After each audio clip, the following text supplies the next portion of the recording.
I can hear you! Who goes there?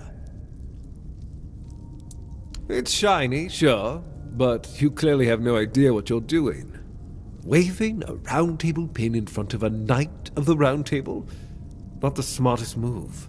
Normally, I throw you out for your arrogance and stupidity. But you're lucky. I've got a soft spot for boldness, and that pin has me curious.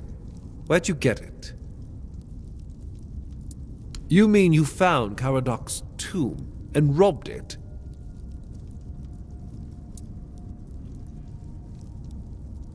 Interesting. And when exactly did this happen? When did you last see him?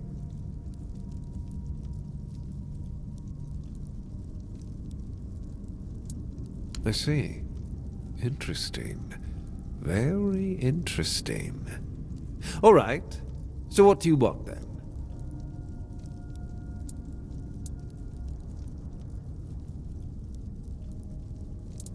Ask them. We're going to fight the Dalrita. We're driving that rabble out of the All-Mother's temple. And when we head home, we'll put their heads on pikes at the gates of the Forlorn Swords. That way the rest of those barbarians will know Camelot is still watching over them, even if we have to protect them from themselves. Oh, so you don't know? One-Eye's a traitor. He's fooled the younger tribesmen with grand promises of uniting the tribes and marching north. But the Council of Elders is still loyal to us. They want no part in a war. He's just a bandit, abandoned by his own people. When his village fell, no one came to help, and One-Eye, like the rat he is, ran. I'm just here to finish what I started. And when the Elders see us take down One-Eye, we won't need to worry about those savages for another 600 years.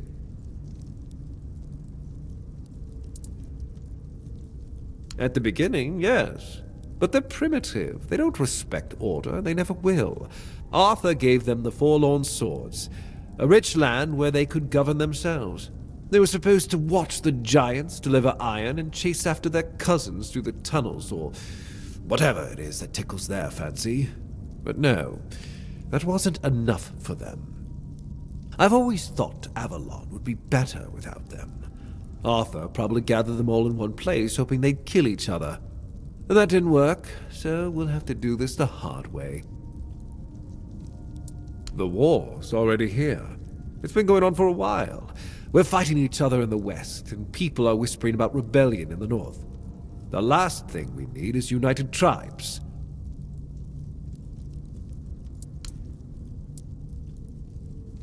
I know what people say about me. They think I'm a madman who burns everything, a butcher who hangs the innocent. I've heard it all. But I believe that only decisive action gets results. There's no room for mercy when it comes to insubordination, deserters, or heretics. It's the only way to prevent the fall of Avalon. That's exactly why we need Camelot and the Horns of the South to be strong and united. You do know that the lighthouse of the Horns of the South works like a giant menhir, right? It's why we've ordered them to build another one to strengthen its power. As for how the Dalrita feel about the weirdness, I don't care. I'm here to protect our people, and those tribes are in the way. That was the plan. It's my job to keep those lazy fish-eaters in check. Camelotian gold flows to them, and I need to make sure they're doing something with it. But the Dalrita showing up, that made things more interesting. Their presence will bring down the South, and I don't let things fall apart on my watch.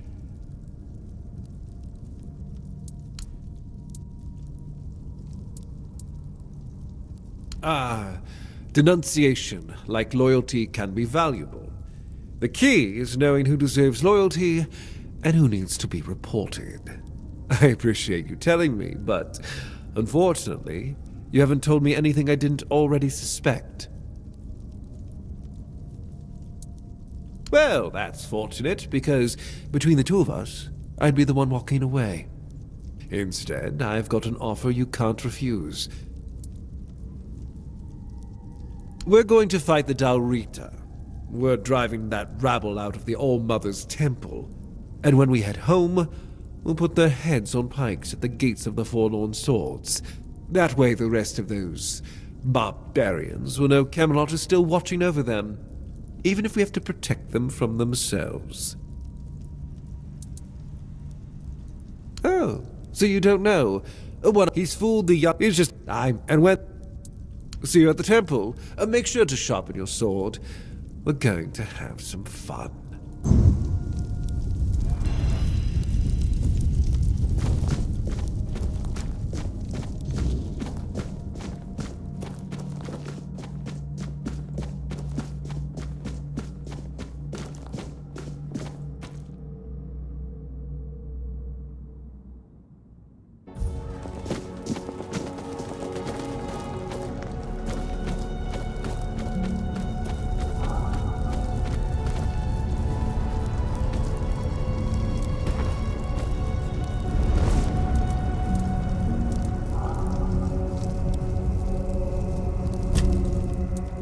Much the same.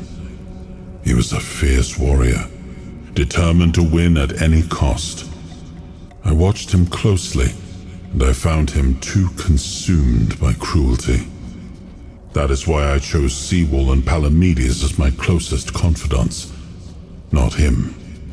Yet this Galahad still seems devoted to Camelot and the old ways, and he remains just as fierce.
I'm invincible!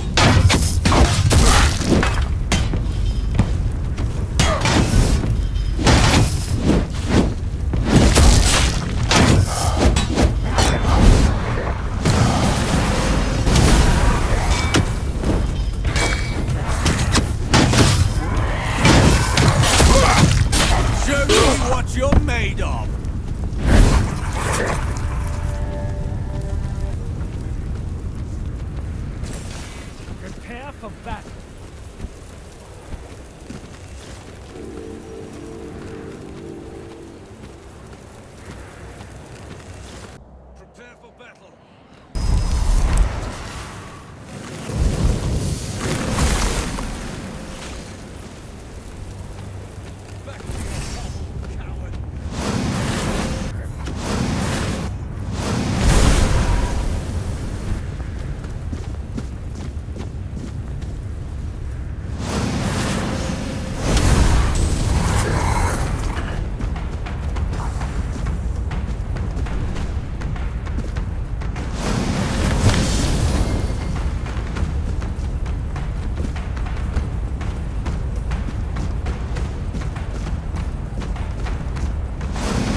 You've exceeded expectations, whelp.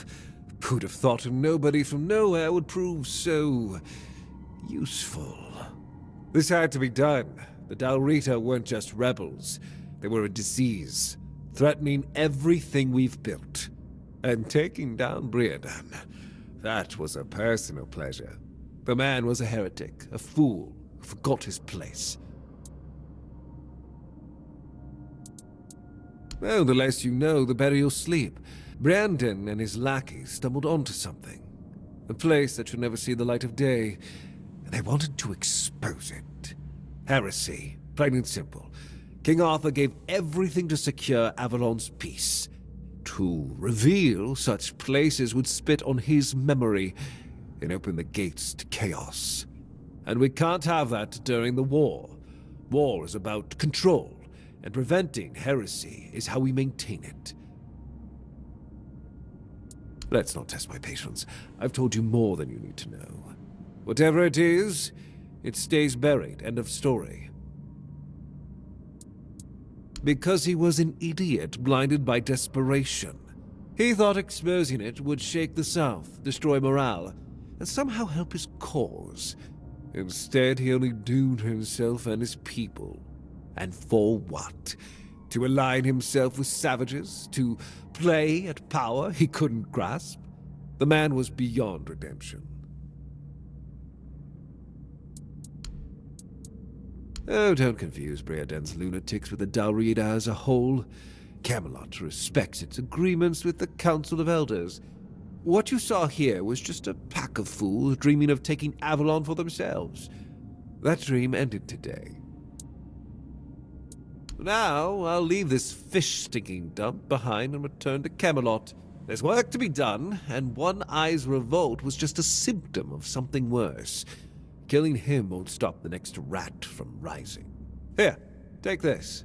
My directive for appointing a new captain. Tradition says I should do it in person, but frankly, I've got bigger priorities. Virgas will take over as interim captain, and Killian will handle quartermaster duties. They're the only ones in this cesspit who aren't completely out of touch with reality. When I return, I'll make it official, but I doubt anything will change. Ah, yes. The great ritual. Here's what you need to know. There's an old gong in the sunken village. They say striking it starts the test, meant to separate the worthy from the rest. Romantic, isn't it? Reality is far less poetic. Those trials, they killed most who tried. And those who survived, well, they were changed, twisted, unnatural.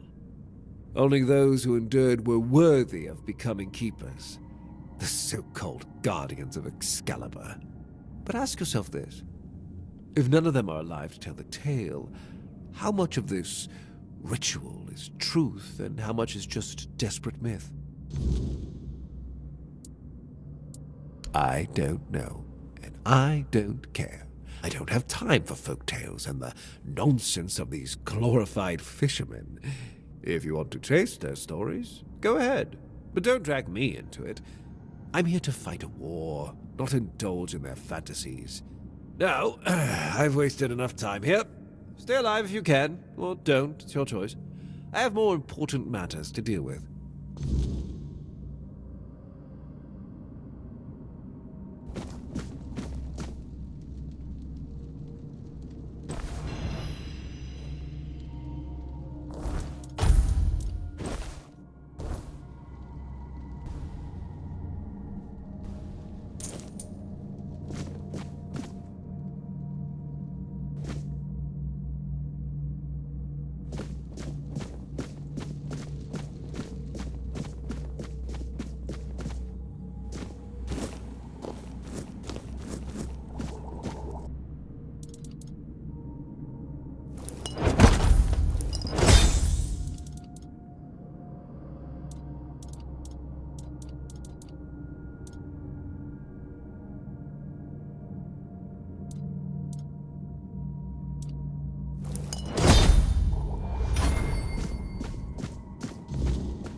You've met Galahad.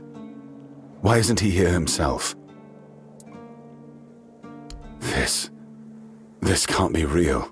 Galahad confirms Captain Brandon's death and calls him a traitor to the Keepers. He's named me interim captain. Me? And says he'll make it official on his next visit. His seal is here. It's undeniable. If Galahad believes I'm the one to set things right, I won't argue. Someone has to, but Brandon, a traitor? I can hardly believe it. I'd heard rumors of his dealings with One Eye and his faltering judgment. If he sided with the enemy, then this end was inevitable. Now it's on me to make sure the Keepers don't follow Brandon into ruin. I'll undo the lockdown. The Horns of the South will rise again. Properly. Galahad has promised reinforcements, and I'll see to rebuilding our ranks. Recruitment, training, real purpose. For the first time in years, I have hope. Not just for the Keepers, but for the South itself. Come with me. I have to let the Keepers know. Brothers of the South, we've lost Brandon, a captain who led with grit and a sharp mind. His absence weighs on us all. But our purpose does not die with him. The Horns of the South are more than one leader, more than one name. We are a legacy, a bond that cannot be broken. We faced loss, we faced doubt, but we're still here. The Horns of the South do not falter. We endure. And today, we rise once more. We return to the roots that made us strong, to the traditions that bound us together. The Horns of the South will reclaim their honor, their purpose, and their place in these lands. Our name will mean something again. Galahad has pledged tighter bonds with Camelot. Together, we will stand stronger, and all will know that the South is shielded, its people protected. Remember your oaths. From this day forward, we stand united.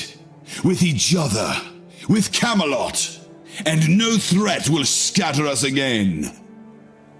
The danger from the Dalriada and the bandits has passed, and others will come as they always do. Let them. We will face them as we always have, with courage, with steel, and with unwavering loyalty. The Horns of the South do not bow. We do not break. We stand together. Now, let's show the world that we are not just surviving. We are thriving. To the South! To the Horns!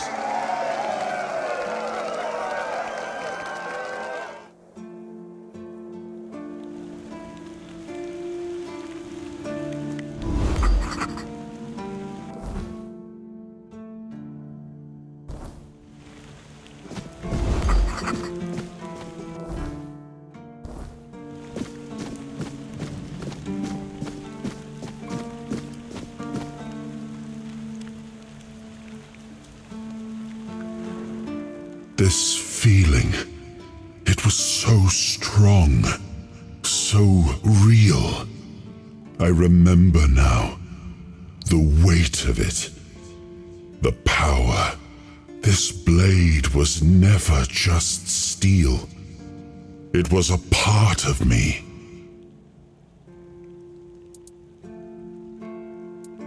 A sword like that, it doesn't yield easily. It demands strength of body and of will.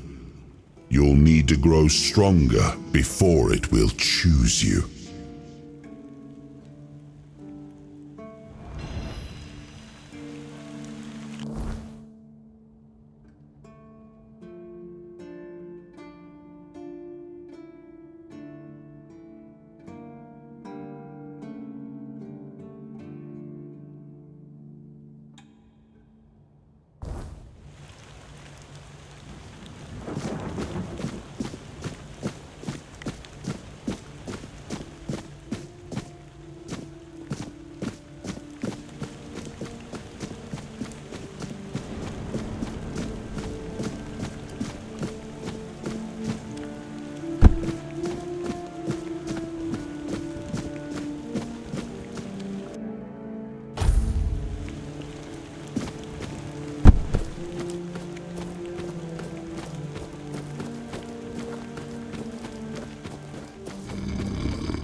it's more than a sword. It's a promise. A blade that stands for unity, for strength, and for hope. It wasn't just mine. It belonged to Avalon. Every swing, every battle was fought for the land and its people. But Excalibur is also a burden. It demands more than just skill. It demands purpose. Without that, then it is just steel.